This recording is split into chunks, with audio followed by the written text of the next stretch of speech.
6 months ago, you needed a roommate to help with rent. Marcus answered your Craigslist ad. He works the night shift, so you don't see him often. He waters your plants when you're away, never leaves dishes in the sink, always asks before borrowing anything. He's perfect. Really. If only that were the whole story.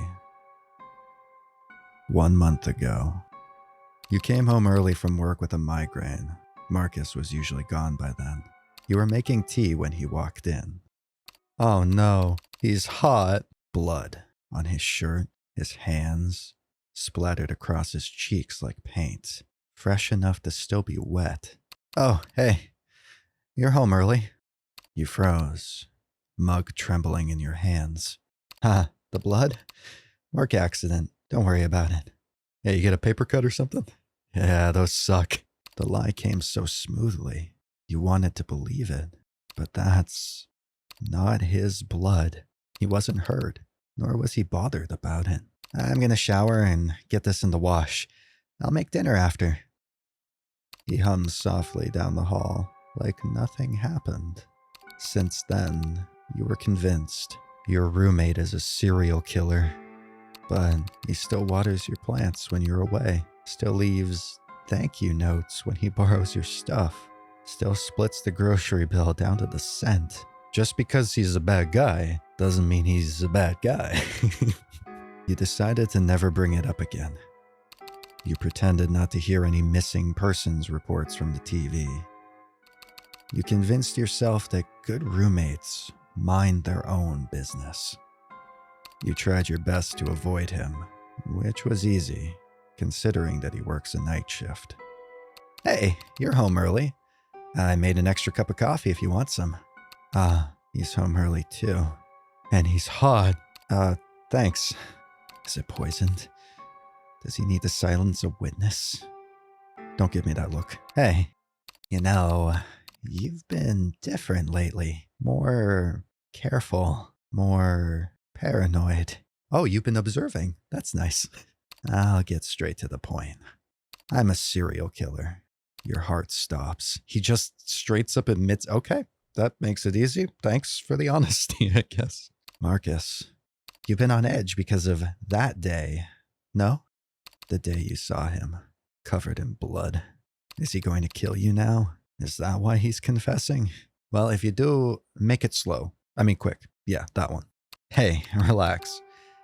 You haven't run, haven't called anyone. So, I'm kinda bored today.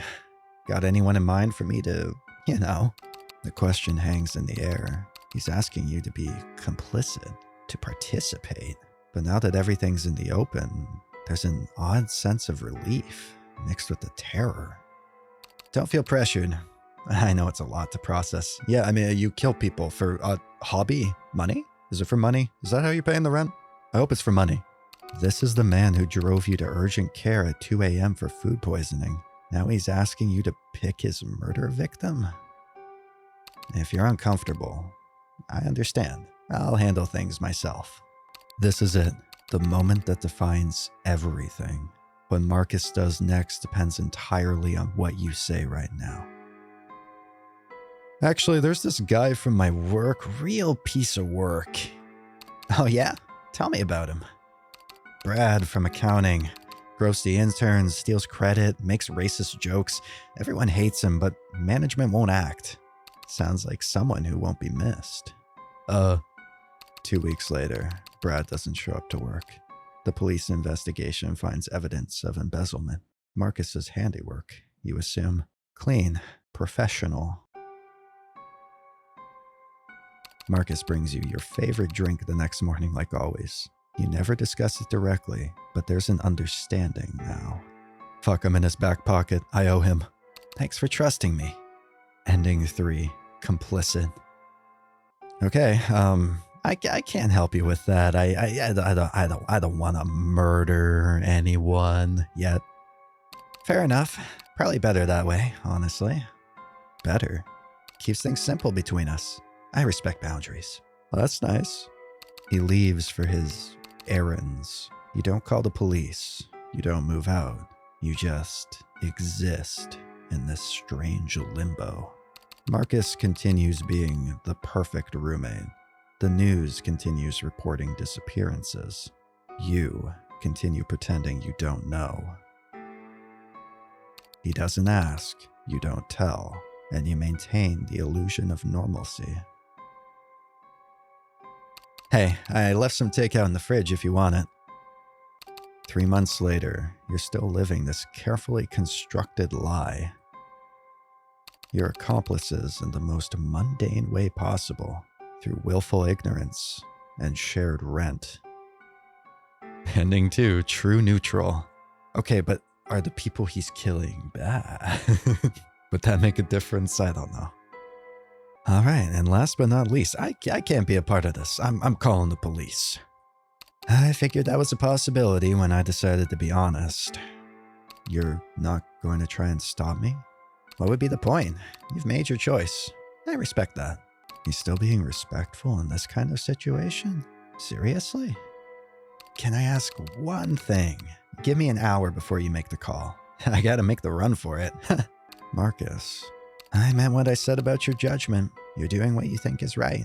I can't fault you for that. What an honest serial killer. You watch him walk to his room, moving with the same unhurried pace as when he does dishes. Yeah, he's a true psychopath. 57 minutes later, you hear a single, muffled sound from his room. When the police arrive, they find Marcus's confession on his desk. Detailed locations, victims, methods, everything they need to close a dozen cases. The detective tells you that you did the right thing. But you feel like someone who lost the perfect roommate, and now you have to pay full rent. Who will do the dishes now? Certainly not I. Ending 1, Snitch. Yeah, okay, I kind of went backwards on the endings there, but yeah, short and sweet kind of visual novel. It was made for a game jam. I think on the page they mentioned that they wrote it in like 3 days. Honestly, pretty impressive. Very coherent.